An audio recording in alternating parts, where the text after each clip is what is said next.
안녕하세요. 법률방송 초대석 전혜원입니다. 자신만의 가치 있는 이야기를 세상에 전해주실 특별한 분들을 초대해 시청자 여러분과 함께 의미 있는 시간을 만들어가는 법률방송 초대석. 오늘 홍덕률 전 대구대 총장을 모시고 마지막 시간 함께할 텐데요. 오늘이 정말 가장 궁금한 주제입니다. 홍덕률 전 총장님이 말씀하시는 대한민국 교육의 미래를 위한 제언 함께 들어보도록 하겠습니다.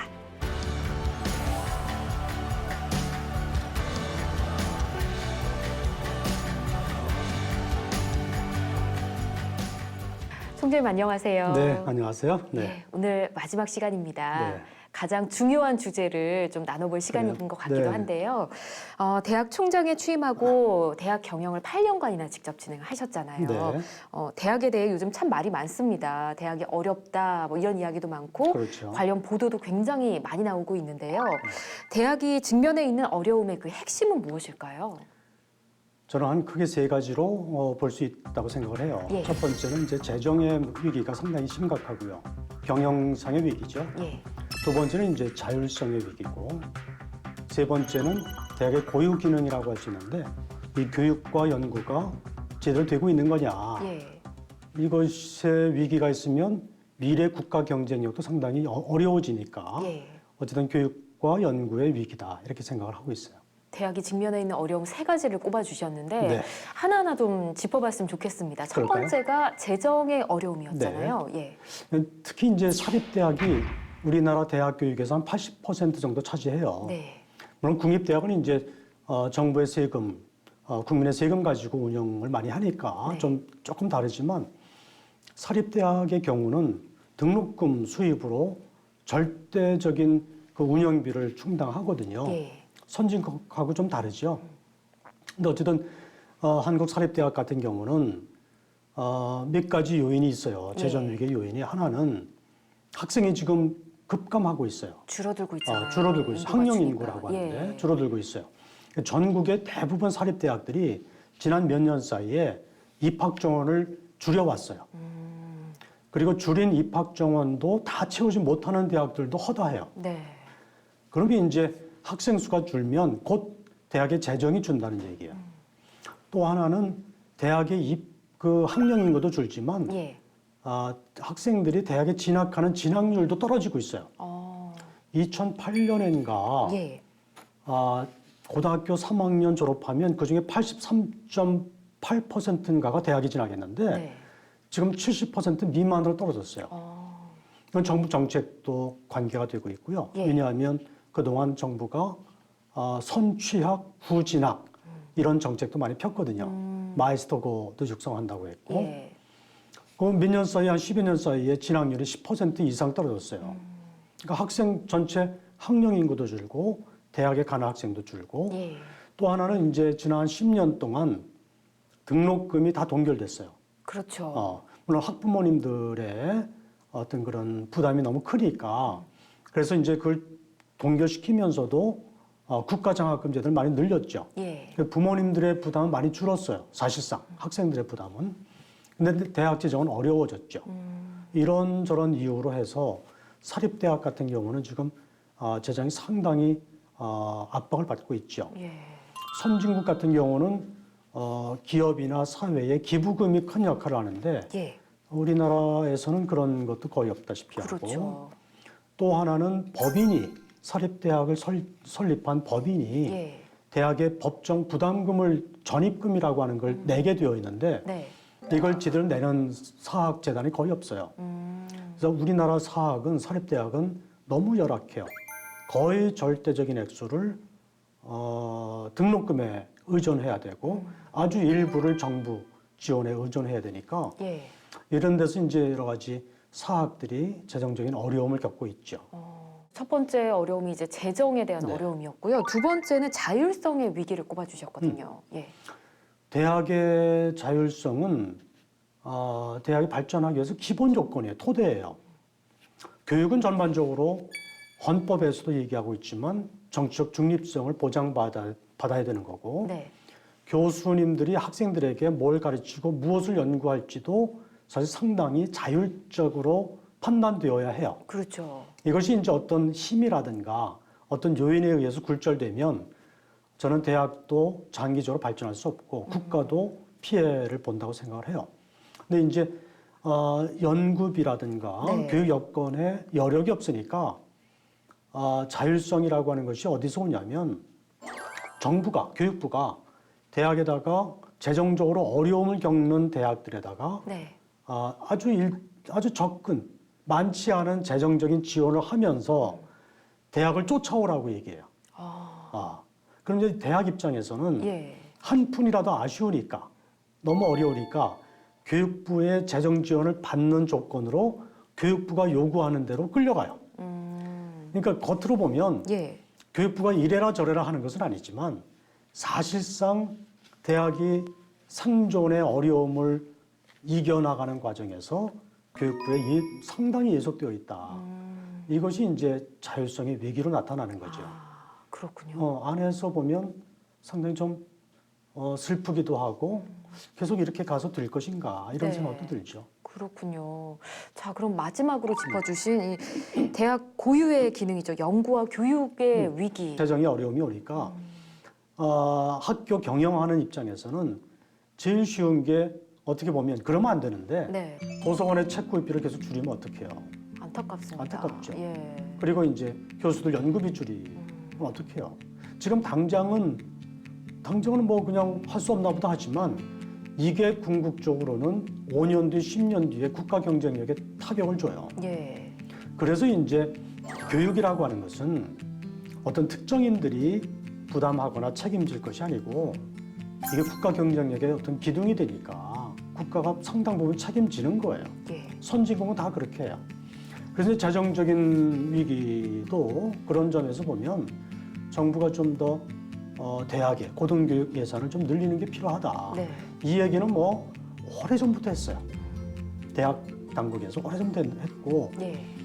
대통령 선거에 출마하는 분들마다 정당마다 한결같이 다 공약했어요. 그게 뭐냐면 OECD 평균 수준으로까지 올리겠다. 대학 어떤 재정 투자 네. 예산을 아직까지 사실 지켜지질 않으니까 대학들이 많이 힘들어하죠. 그러네요. 대학이 직면한 어려움을 세 가지로 좀 꼽아주셨는데 말씀을 듣고 보니까 이 교육 자체가 어려움에 직면해 있는 것 같거든요. 그렇죠. 예. 어떤 어려움들일까요? 교육 자체의 어려움은 예를 들면 예. 아주 기본적인 교육 여건을 유지하는 것, 그걸 개선하는 것, 또 물론 중요하지만 왜 요새 계속 그 IT 기기도 발달하잖아요. 예. 실험 실습 장비도 계속 발전하고 있거든요. 이런 것들을 계속 따라가려면 다 돈 드는 일이고 예. 또 하나는 4차 산업혁명과 관련해서 예를 들면 교육 내용도 바꿔야 되고 교육 방법도 바꿔야 되고 그 과정에서는 교실 구조도 바꿔야 되고 이게 필요하거든요. 예. 과거처럼 요즘 교실 다 그러지 지금까지 그랬잖아요. 교수님이 강단에서 칠판에 강의하시고 학생들은 일렬로 쭉 놓여 있는 의자 책상에 앉아가지고 네. 다들 똑같이 교수님 얼굴 바라보고 수업 듣고 필기하고 외우고 시험 보고 이런 거였잖아요. 이건 옛날 방식이거든요. 앞으로는 학생들이 토론할 수 있는 구조로, 예. 팀 티칭할 수 있는 구조로 이게 이제 구조를 바꿔야 돼요. 도서관도요. 네. 제가 퇴임하기 전에 도서관에 시설 개선을 하고 나왔는데 도서관도 다 고시 공부하듯이 고시원에 책상 배치하듯이 이렇게 담싸놓고 예. 혼자 이런 구조가 뭐 태반이었는데 도서관에 이제 소규모 세미나실도 만들고 예. 학생들이 창의력을 기를 수 있는 아주 기발한 상상 공간도 만들어 놓고 이렇게 지금 컨셉이 바뀌고 있어요. 예. 그런 식으로 바꾸려면 사실 돈이 다 들어가거든요.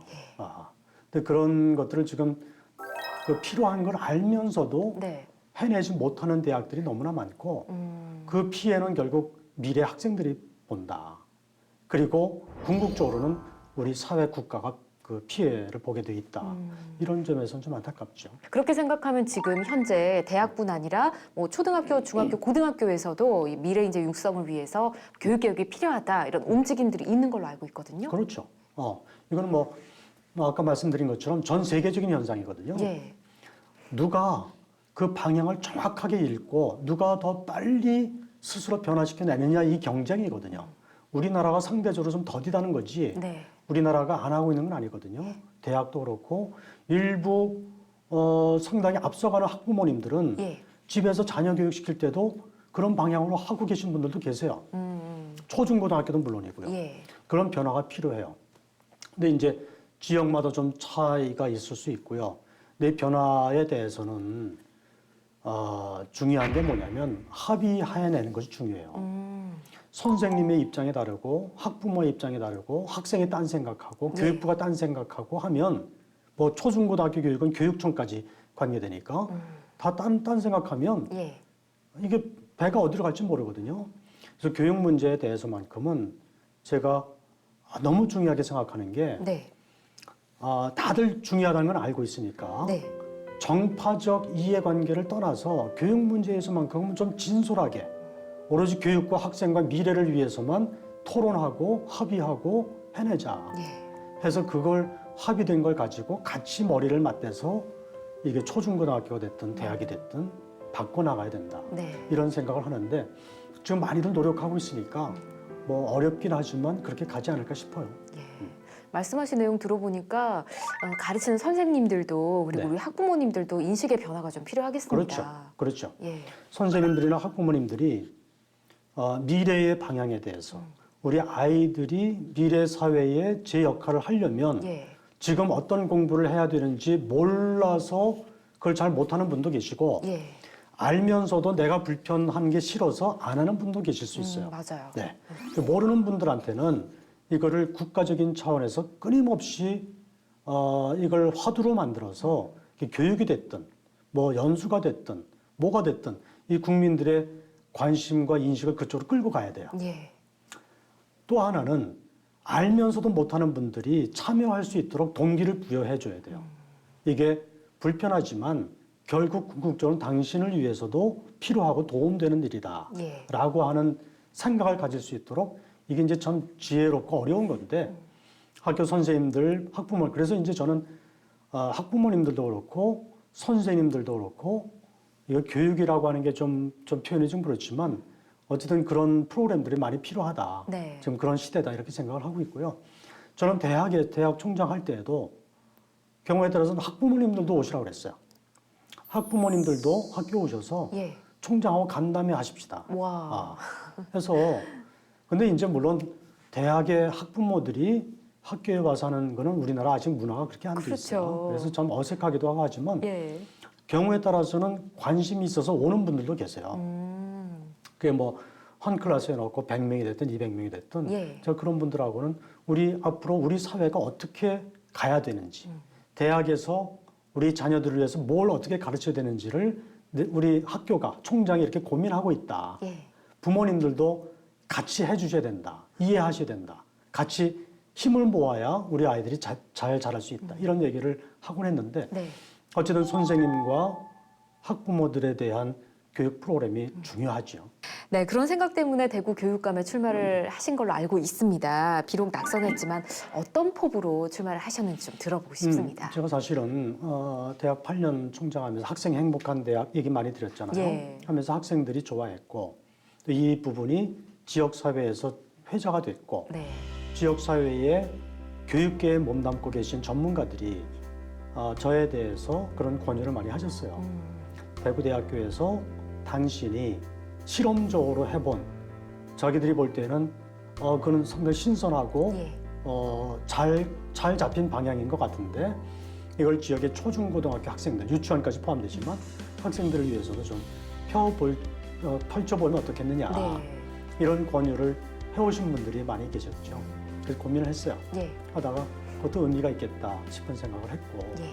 제 개인적으로는 대구 경북의 지역사회가 교육뿐만이 아니고 여러 다른 분야에서도 변화에 좀 더디다, 둔감하다 예. 이런 생각을 평소에 많이 했거든요. 그래서 제가 저는 뭐 평생 교육에 있었으니까 다른 건 모르겠고 교육감을 할 수 있으면 예. 교육 행정을 통해서 우리 어린 학생들에게 뭔가 변화된 시대에 맞는 변화된 교육을 시켜주면 좋겠다. 네. 이런 포부를 가졌었죠. 물론 실패했습니다만은 어쨌든 그런 포부를 갖고 도전을 했는데 네. 아직 그런 부분이 뭐랄까 일반 시민들에게는 피부에 와서 닿질 않았던 것 같고 제가 부족하기도 했고 해서 실패했죠. 아유, 아니라고 생각했는데요. 또 그런 부분도 있으셨고, 또 제가 듣기로는 쭉 학자로서의 삶을 사셨잖아요. 네. 왠지 교육감이라는 위치를 보면 좀 많은 사람들의 주목을 받는 선거니까 정치와도 연관이 있을까 싶기도 한데 이런 부분은 생각 안 하셨나요? 그렇죠. 예. 사실은 저는 교육감 선거만큼은 예. 정치와 거리를 둬야 된다라고 생각해요. 전 아주 제가 확고하게 믿는 소신이에요. 대학 총장을 하면서 보니까 정치권의 이러저러한 정파적 이해관계가 이게 학교에 개입하기 시작하면 학교가 이게 망가져요. 맞아요. 망가지고 네. 쪼개지고 그 안에서 갈등이 우리 한국 정치권의 큰 숙제 중에 하나가 맨날 싸우는 거 아닙니까? 그것도 별로 그렇게 논리적이지 않게 설득력 없게 그냥 반대를 위한 반대하고 싸움을 위한 싸움을 한단 말이에요. 예. 저는 정치권은 일정 부분 그런 모습이 있을 수 있다. 뭐 이해가 안 되는 게 아니다. 하지만 네. 그것이 교육 현장에까지 그냥 막바로 들어와서 교육 현장 쪼개놓으면 안 된다. 예. 이런 생각이 강해요. 그래서 어쨌든 교육감 선거만큼은 그러지 않기를 바랬는데 직접 경험해 보니까 교육감 선거나 교육 현장에도 제 바람과 관계없이 많이 이렇게 작용을 해요. 그래서 그걸 보면서 저는 제가 실패한 게 그게 걱정인 것이 아니고 네. 이게 앞으로 대구 교육이나 우리 교육계가 한국의 교육계가 어떻게 갈 것인가가 너무나 걱정돼요. 이래서는 안 되는데. 네. 그래서 정치하는 분들도 좀 자중해야 되고 교육계 안에 있는 분들도 네. 선거를 치르기 위해서 정치권을 이용하거나 활용하겠다는 생각도 버려야 되고 진짜 교육을 위해서. 예. 저는 선거 때 했던 제 그 구호가 이런 거였어요. 저는 특정 정당에 충성하는 것이 아니고 학생에게 충성하겠다. 오로지 학생에게 충성하는 교육감이 되고 싶다라는 게 저의 어떤 그런 철학이고 네. 그런 말씀을 많이 드렸는데 예. 어쨌든 직접 보니까 정치가 많이 개입되고 이거는 교육자의 책임도 있고 정치권의 책임도 있어요. 그걸 제가 많이 보면서 좀 걱정을 하고 있죠. 우리나라 사학의 중요한 숙제 중 하나가 이 재단 비리, 재단 분규가 아닐까 싶은데 왜 이렇게 이 문제들이 끊이지가 않은 걸까요? 그거는 우리 사회에 예. 재단을 설립하신 분들도 그렇고 그다음에 사회에서 볼 때도 그렇고 이번에 유치원 사태에서도 사실 그런 걸 우리가 많이 경험하는데 적지 않게 학교를 사유재산으로 생각하는 관점이 예. 꽤 뿌리 깊게 있어요. 물론 그러한 요소를 사립대학이고 사립학교니까 그런 요소를 전혀 무시할 수는 없어요. 하지만 그 요소하고 어떤 교육기관이 감당해야 되는 공적인 역할, 네. 공적인 기능하고 충돌하면 공적인 역할이 앞서야 돼요. 그렇지 않으면 학교가 아니에요. 예. 근데 이제 이게 충돌하거나 갈등할 때 사유재산으로서 보는 그런 관점이 더 강조되거나 더 주장되거나 그러면 예. 교육이 망가져요. 저는 우리 사회에 그런 일각에 남아있는 특히 이제 재단을 설립하신 분, 재단을 사립학교를 갖고 계신 분들은 네. 그런 생각이 너무 강해요. 이것을 한 발짝 물러서서 좀 다시 생각하지 않으면 진짜 설립할 때는 이거는 재산이 아닌 거고 사회에 기부한 거예요. 사회에 헌납했다고 생각하셔야 돼요. 예. 우리 사회를 위해서 내 재산이었지만 그냥 기부한다. 이렇게 생각하는 것을 욕심을 줄여야 돼요. 네. 그 다음부터는 교육 전문가가 그 교육을 아는 분들이 제대로 된 건전한 교육 철학자들이 네. 교육을 맡아서 가면 되는 거예요. 선진국의 사립대학들은 대부분 그래요. 우리나라의 선진 명문 사학들도 대부분 그렇게 하는 거예요. 근데 이제 아직 이 인식이 거기까지 못 가는 부분들이 예. 좀 있어서 아직 숙제로 남아 있고 또 한편에서는 사회와 교육 행정가들이 그런 부분에서 옳게 못하는 경우들도 있죠. 사학 비리에 대해서는 예. 엄격하게 해야 돼요.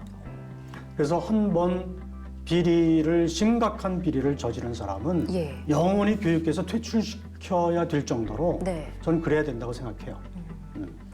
알겠습니다. 우리가 좀 더 사학 비리를 더 냉정하게 보는 시선이 필요할 것 같습니다. 그렇습니다. 예. 그렇다면 총장님께서는 현 정부의 교육 정책에 대해서는 어떻게 보고 계신지 궁금합니다. 그건 뭐 교육 정책이 워낙 많아요. 예.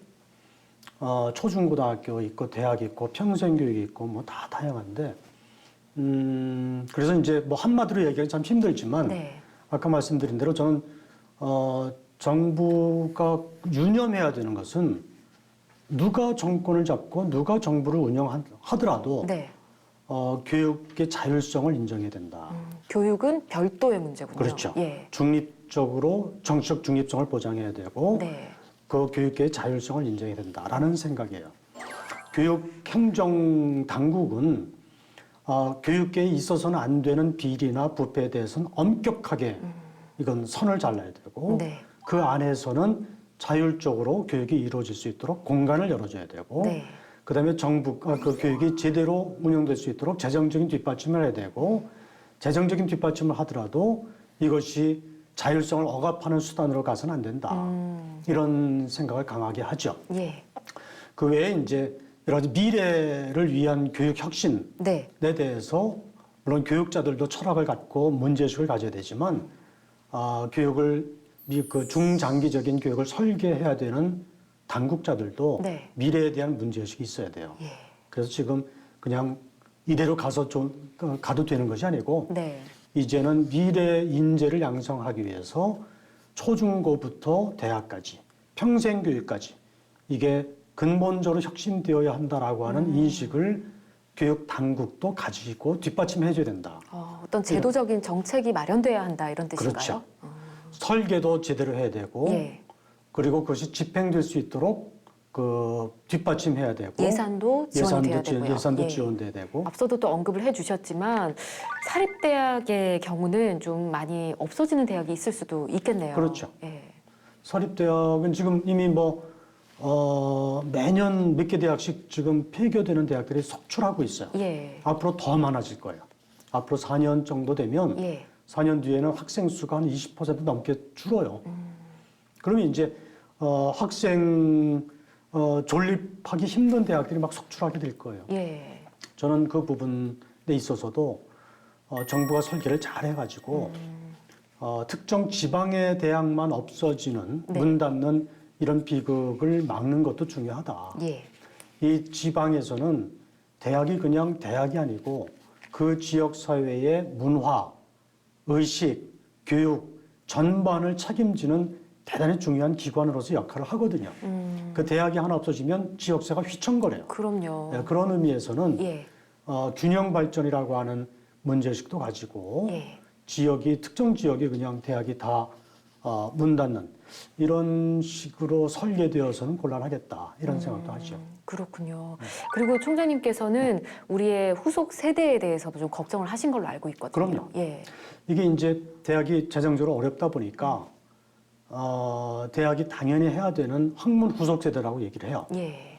지금 이제 대학원에서 공부하고 학자로서 훈련받는 학생 신분이죠. 이 학생들, 이 학문 후속 세대들이 제대로 공부하고 다음에 학자로서 성장하고 다음에 국가 경쟁력을 책임질 수 있도록 국가가 전 과정을 사실은 설계하고 뒷받침해야 되는데 네. 대학도 그걸 잘 못하고 있고 교육부도 그 문제의식이 별로 적고 그러니까 요즘 같으면은 학자의 길을 걷는다는 게 너무나 힘든 고통의 과정이기 때문에 네. 우리 젊은 학생들도 기피하고 있고 자 그러면 나중에 10년 뒤 20년 뒤 어떻게 될 거냐 참 생각하면 아찔하죠. 그렇죠. 어떤 이 부분에 대해서도 정부가 좀 신경 써야 된다고 생각을 하죠. 총장님께서 생각하시는 교육의 올바른 방향에 대해서 저희가 몇 가지 함께 짚어보면서 또 들어봤던 것 같습니다. 네. 평생 교육자로서 올곧은 길을 걸어오신 홍덕률 전 총장님의 대한민국 교육을 위한 제언 저희가 함께 했는데요. 교육은 그야말로 백년지 대계이지 않습니까? 그렇죠. 그 중요성만큼 미래를 내다보는 올바른 정책들이 생기기를 진심으로 바라보고 있습니다. 네. 예. 네. 총장님 3회에 걸쳐서 저희한테 귀한 말씀을 좀 전해주셨는데요. 마지막으로 시청자 여러분께 교육자로서 바라는 이야기를 좀 전해주시면 어떨까 합니다. 교육에 관심 없는 분들은 없어요. 예. 학부형으로서든 아니면 평생 교육이 필요로 하는 사람으로서든 학생으로서든. 근데 이제 다 중요한 건 알지만 자기 이해관계나 아니면 정파적 입장, 정치적 입장에 따라서 이게 교육까지 갈라지면 안 된다라고 하는 데 대해서는 우리가 좀 공감하고 공유했으면 좋겠어요. 거기서 출발해야 돼요. 예. 거기서 출발해서 우리가 다 중요하게 생각하는 교육에 대해서만큼은 다 내려놓고 오로지 학생과 대한민국의 미래, 장래를 위해서 네. 우리가 같이 물론 생각이 다를 수 있죠. 그 다른 생각들을 끄집어내놓고 토론하고 합의하고 이런 노력과 자세가 대단히 중요하다. 네. 정부가 물론 그 과정에서 이 장을 만들고 기구를 만들고 이게 뒷받침하는 게 필요하겠지만 사실은 전 국민이 교육에 관심 갖는 많은 분들이 다 내려놓고 이해관계를 다 사실 쉽지 않거든요. 네. 말이 그렇지 쉽지 않아요. 정파적 입장이 있을 수 있지만 교육 문제를 토론할 때만큼은 내려놓고 네. 여야 없이 같이 토론해서 합의하고 합의된 안이 나오면 그거는 정권에 관계없이 누가 교육부 장관 되고 누가 교육감 되고 누가 대통령 관계없이 국민이 합의한 거를 10년, 20년 쭉 밀고 나가면서 미래를 개척하는 네. 이런 관점이 너무나 중요하다. 이거는 우리가 다 같이 합의하고 공감했으면 좋겠다는 생각을 해요. 네, 3회에 걸쳐서 귀한 말씀 전해주신 총장님 진심으로 감사드립니다. 감사합니다. 네. 네, 법률방송 초대석은 여기까지입니다. 저희는 다음 시간에도 시청자 여러분을 위한 특별한 분을 모시고 다시 인사드리도록 하겠습니다. 함께해 주신 여러분 고맙습니다.